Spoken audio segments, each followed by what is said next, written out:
प्रिय छात्रों, Prayag civil academy के यूट्यूब चैनल में आपका स्वागत है। जैसा हम लोगों का यूपी स्पेशल का ये वीडियो चल रहा है, ये हमारा यूपी स्पेशल का 13वां वीडियो है। वीडियो को आप लोग पूरा देखिए, देखने के बाद लाइक करिए, सब्सक्राइब करिए और साथ साथ जो है स्क्रीनशॉट लेकर नोट्स भी बनाते चलिए।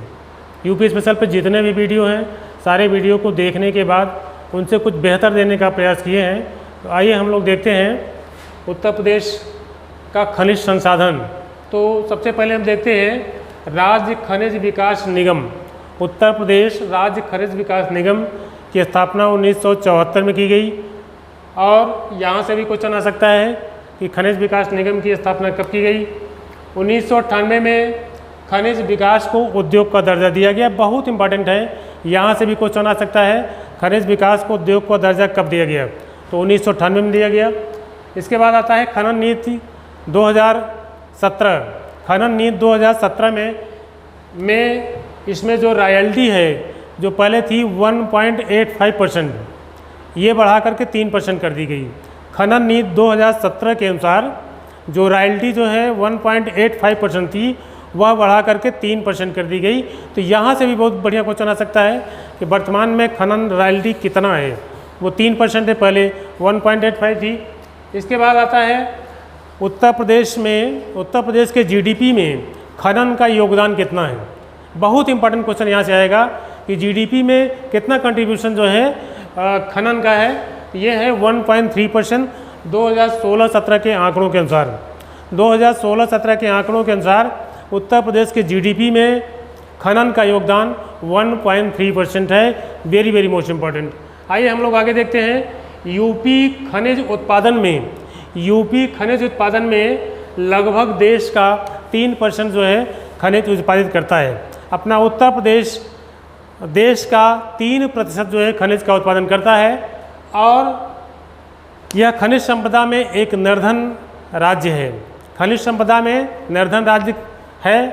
इसका रीज़न ये है, यहाँ से बहुत अच्छा क्वेश्चन आ सकता है, क्योंकि निर्धन होने का मेन कारण ये है यहाँ की जो भूगर्भिक संरचना है, भूगर्भिक संरचना में जलोढ़ निक्षेप का मिलना। भूगर्भिक संरचना में जलोढ़ निक्षेप का मिलना, यानी एलुवियल डिपॉजिट्स जो मिलते हैं, क्योंकि इसमें खनिज न के बराबर मिलते हैं।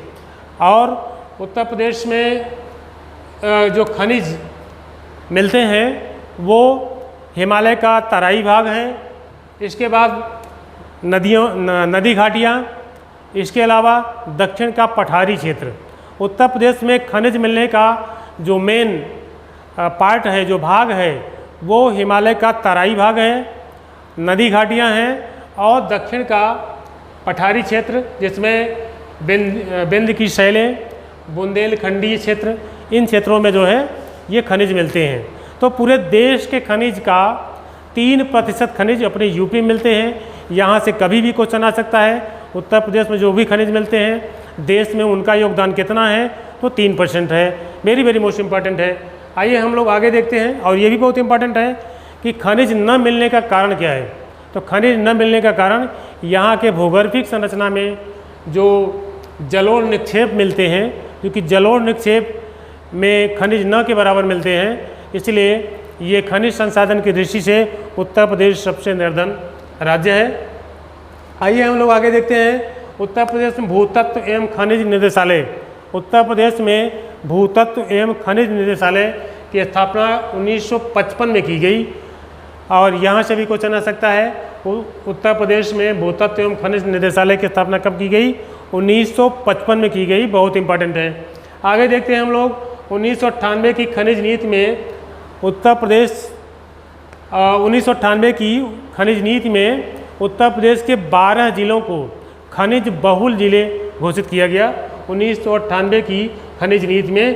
तो यहाँ से भी बहुत अच्छा क्वेश्चन आ सकता है कि किस खनिज नीति में उत्तर प्रदेश के 12 जिलों या कितने जिलों को खनिज बहुल जिले घोषित किए गए। तो 1998 की खनिज नीति में प्रदेश के 12 जिलों को खनिज बहुल जिले घोषित किए गए। और ये ज़िले खास तौर से बुंदेलखंडी ज़िले हैं। और एक ज़िला सहारनपुर का है। सहारनपुर के विषय में हम बता चुके हैं। ये अपने यूपी का, अपने उत्तर प्रदेश का सबसे उत्तरतम नॉर्दर्न मोस्ट डिस्ट्रिक्ट है अपने उत्तर प्रदेश का, तो वहाँ जो है वो भी है। इसके अलावा ललितपुर, झांसी, बुंदेलखंड वाले जितने भी ज़िले हैं सारे ज़िलों में खनिज मिलता है। ललितपुर, झांसी, जालौन, महोबा, बांदा, हमीरपुर, चित्रकूट, प्रयागराज, मिर्ज़ापुर, चंदौली, सोनभद्र, ये 12 ज़िले हैं। ये 12 ज़िले 1998 की खनिज नीति में इन्हें खनिज बहुल ज़िले घोषित किया गया। तो कभी भी क्वेश्चन आ सकता है किस खनिज नीति में उत्तर प्रदेश से कितने ज़िलों को खनिज बहुल ज़िले घोषित किया गया, तो 1998 की खनिज नीति के तहत ये प्रावधान किया गया। आइए हम लोग आगे देखते हैं। देखिए जितने भी खनिज हैं जिनका उत्पादन, जिनका भंडार कुछ महत्वपूर्ण स्थान प्रदेश में रखता है, उनका तो थोड़ा मैंने डिटेल में कर दिया है। बाकी जो कम मात्रा में मिलते हैं, जिनका उत्पादन या भंडार कम है या उपयोग कम है, तो उनको थोड़ा संक्षेप में वन लाइन के रूप में जो है दिए हैं। तो आइए हम लोग देखते हैं कोयला। कोयला जैसे आप लोग जानते हैं कि एक महत्वपूर्ण खनिज है, प्रदेश नहीं बल्कि देश का। तो अपने यहाँ जो खनिज मिलता है, जितने भी खनिज मिलते हैं उनमें सबसे ज़्यादा उत्तर प्रदेश में कोयला मिलता है। अगर मूल्य के दृष्टि से देखा जाए, अगर उसके वैल्यू के दृष्टि से देखा जाए, तो पूरे खनिज मूल्य का, उत्तर प्रदेश के पूरे खनिज मूल्य का 47% योगदान कोयले का होता है। तो यहाँ से बहुत अच्छा क्वेश्चन आ सकता है कि उत्तर प्रदेश में खनिज, पूरे खनिजों का कितना योगदान कोयले का होता है, या सबसे ज़्यादा किस खनिज का होता है, तो ये कोयले का होता है। 47% जो है कोयले का योगदान होता है। इसके बाद अगर भंडार की दृष्टि से देखा जाए, कोयले के भंडार की दृष्टि से देखा जाए, तो अपना उत्तर प्रदेश देश का 8वां राज्य है कोयले के खनिज भंडार की दृष्टि से। और यहाँ जो कोयला मिलता है, उत्तर प्रदेश में जो कोयला मिलता है, सोनभद्र ज़िले में मिलता है। सोनभद्र जैसे हम बता चुके हैं कि अपने उत्तर प्रदेश का सबसे दक्षिणतम ज़िला है और जिसकी सीमा 4 राज्यों के साथ लगती है, हम विस्तार से पहले ही बता चुके हैं। तो सोनभद्र में मिलता है, गोंडवाना क्षेत्र के सिंगरौली से प्राप्त होता है। तो कोयला कहाँ मिलता है उत्तर प्रदेश में? सोनभद्र के गोंडवाना क्षेत्र में सिंगरौली से प्राप्त होता है। बहुत इंपॉर्टेंट है। यहाँ पीछे 2008 में भी क्वेश्चन आ चुका है, 2017 में भी क्वेश्चन आ चुका है, और कंबाइंड के रूप में भी किसी क्वेश्चन के साथ जोड़कर भी ये क्वेश्चन पूछा गया है। तो बड़ा इंपॉर्टेंट है। कोयले का योगदान उत्तर प्रदेश में पूरे खनिज का 47% है।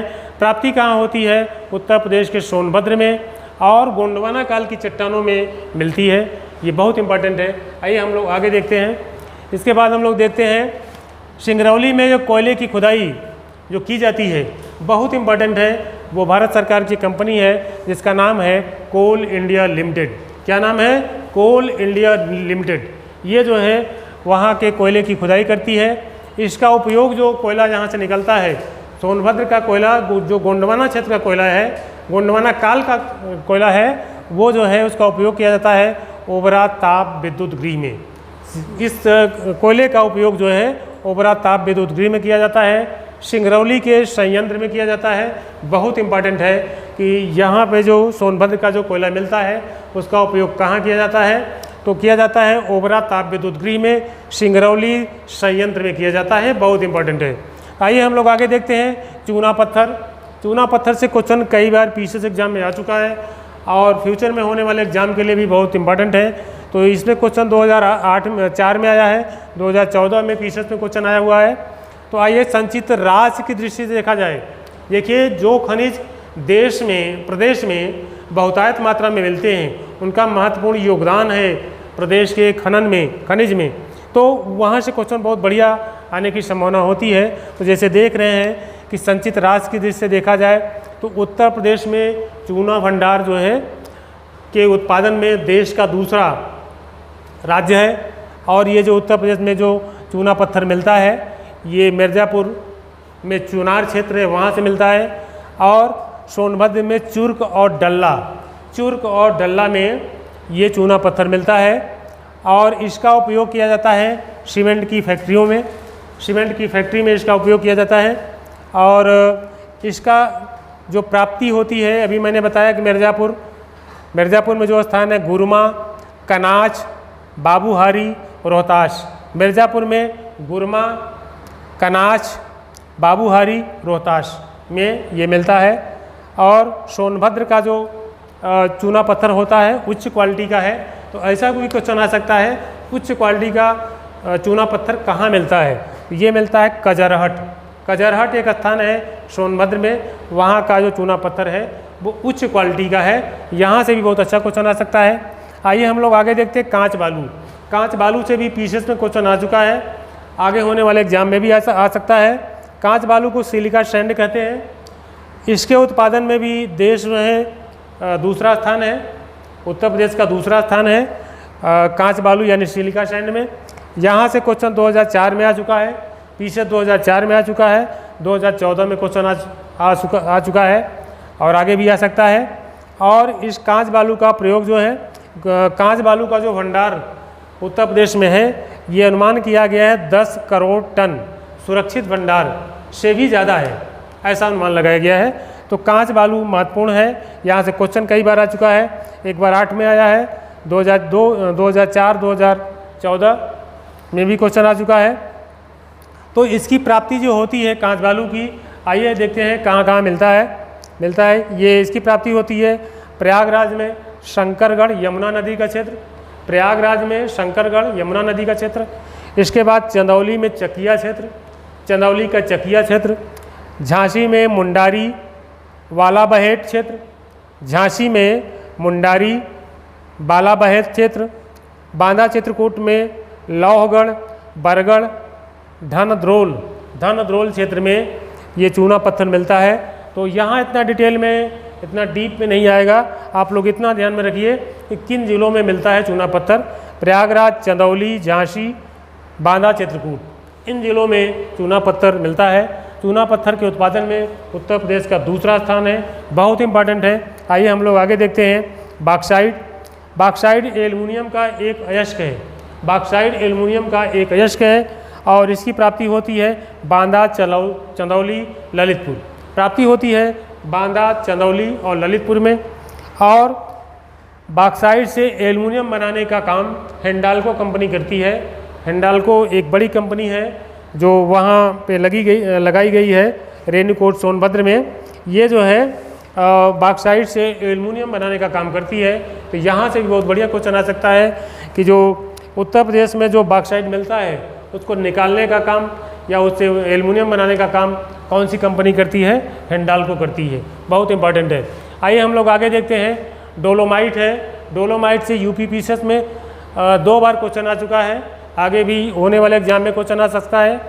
प्रदेश में उच्च स्तर का डोलोमाइट, प्रदेश में उच्च स्तर का डोलोमाइट मिलता है और यह मिलता है सोनभद्र के कजरहट में, सोनभद्र के कजरहट में मिलता है। कजरहट का एक बार और नाम आ चुका है। यहाँ पे चूना पत्थर भी मिलता है और डोलोमाइट भी मिलता है, इतना ध्यान रखिए, कन्फ्यूजन ना हो। कजरहट में चूना पत्थर भी मिलता है, डोलोमाइट भी मिलता है। इसके अलावा बांदा में भी जो है डोलोमाइट की प्राप्ति होती है। और इसका उपयोग कहाँ कहाँ किया जाता है? डोलोमाइट का उपयोग किया जाता है पोर्टलैंड सीमेंट बनाने में, प्लास्टर ऑफ पेरिस बनाने में, गंधक और तेजाब बनाने में। आइए एक बार फिर देख लीजिए, इसका उपयोग होता है पोर्टलैंड सीमेंट बनाने में और प्लास्टर ऑफ पेरिस बनाने में, गंधक व तेजाब बनाने में डोलोमाइट का प्रयोग किया जाता है। बहुत इंपॉर्टेंट क्वेश्चन यहाँ से बना सकता है यूपी पीसीएस। इस्पात उद्योग में निस्सरण, इस्पात उद्योग में इसका उपयोग है, इस्पात उद्योग में निस्सरण और रिफैक्टरीज तापसह बनाने में इसका उपयोग भी किया जाता है। इसके बाद अगला जो खनिज है पायरोफिलाइट, पायरोफिलाइट है, इसकी प्राप्ति होती है झांसी और महोबा में। पायरोफिलाइट की प्राप्ति होती है झांसी और महोबा में। ललितपुर, हमीरपुर आदि जिलों में भी, झांसी, महोबा, ललितपुर, हमीरपुर आदि जिलों में इसकी प्राप्ति होती है। और उपयोग इसका किया जाता है तापसह और सिरेमिक उद्योग में, तापसह और सिरेमिक उद्योग में। इसके अलावा कीटनाशकों में भी इसका उपयोग किया जाता है पायरोफिलाइट का। आइए हम लोग अगला देखते हैं। अगला है एंडोलसाइट। अगला क्या है? एंडोलसाइट। ये यूपी पीसीएस 2003 में यहाँ से क्वेश्चन आ चुका है और एंडोलसाइट की प्राप्ति होती है मिर्ज़ापुर सोनभद्र। एंडोलसाइट की प्राप्ति होती है मिर्ज़ापुर सोनभद्र में। इसमें लौह अंश अधिक, इसमें एंडोलसाइट में लौह अंश अधिक एल्युमिनियम और क्षार अंश कम होते हैं। तो एंडोल्साइट की प्राप्ति जो होती है मिर्ज़ापुर सोनभद्र में होती है। इसमें लौह अंश अधिक और एल्युमिनियम और क्षार अंश कम होते हैं। तो यहाँ से भी बहुत बढ़िया क्वेश्चन आ सकता है, कौन सा खनिज है जिसमें लौह अंश अधिक, एल्युमिनियम और क्षार अंश कम होते हैं। बहुत अच्छा क्वेश्चन आ सकता है, तो वो है एंडोल्साइट। आगे है टाक एवं सेल खड़ी। टाक एवं सेल खड़ी प्राप्ति इसकी होती है हमीरपुर में, झांसी में ये होती है। और इससे जो है इसका एक अन्य नाम भी है, बहुत इंपॉर्टेंट, यहाँ से क्वेश्चन आ सकता है। उसका एक नाम है स्टीएटाइट, स्टीएटाइट या सोप स्टोन, स्टीएटाइट या सोप स्टोन के नाम से भी जानते हैं। इसका उपयोग किया जाता है सौंदर्य प्रसाधन में, टैल्कम पाउडर में, कीटनाशक पाउडर में, टेक्सटाइल में और कागज़ में इसका उपयोग किया जाता है टाक और सेल खड़ी का। तो यहाँ से बहुत अच्छा क्वेश्चन आ सकता है। सोप स्टोन के रूप में किसको जानते हैं या स्टीएटाइट के रूप में किस खनिज को जानते हैं, तो वो है सेल खड़ी या टाक। इसके बाद आता है पोटाश। पोटाश से क्वेश्चन यूपी पीछे 2014 में क्वेश्चन आ चुका है। पोटाश से क्वेश्चन आ चुका है, नहीं सॉरी तांबा से आया है। पोटाश जो है प्रयागराज, चंदौली, झांसी, बांदा में इसकी प्राप्ति होती है। देखिए आगे जो खनिज है इनकी मात्रा कम है, तो केवल प्राप्ति स्थान ही जो है यहाँ दर्शाए हैं। तो पोटाश मिलता है प्रयागराज, चंदौली, झांसी, बांदा। इसके बाद आता है तांबा।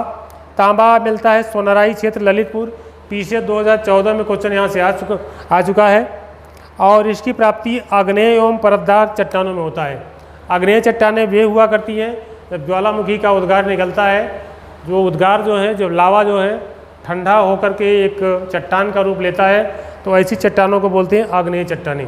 तो आग्नेय चट्टान में परतदार जब वो टूट करके बाहर जा करके परतों के रूप में जो है जमा हो जाता है, उसको बोलते हैं परतदार चट्टान। तो ये आग्नेय चट्टान में भी परतदार दोनों चट्टानों में मिलता है तांबा। सोनराई क्षेत्र बहुत फेमस है, पीछे 2014 में क्वेश्चन आ चुका है, बहुत इंपॉर्टेंट है। अगला है राख फास्फेट। राख फास्फेट की प्राप्ति होती है बांदा, ललितपुर में। राख फास्फेट 2008 में क्वेश्चन यहाँ से आ चुका है।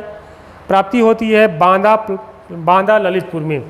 और इसका उपयोग है उर्वरक उद्योग में किया जाता है इसका उपयोग, और अम्लीय मृदा के उपचार में भी किया जाता है। तो राख फास्फेट की प्राप्ति जो होती है बांदा, ललितपुर में होती है, और इसका उपयोग किया जाता है उर्वरक उद्योग में, अम्लीय मृदा के उपचार में किया जाता है।